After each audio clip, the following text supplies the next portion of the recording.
Hello everybody, welcome back to the Reset Info channel. In today's video, I'll show you how to easily enable or disable remote RX on your Canon i-SENSYS MF657Cdw.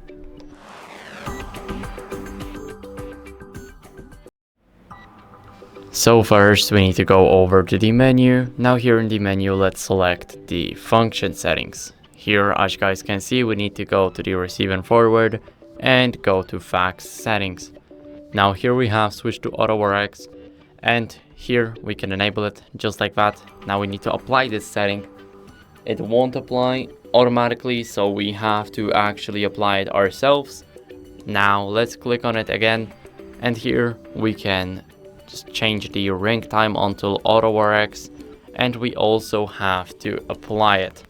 So now what else can we do is we can totally disable it, then click on apply, and now these settings will be turned off.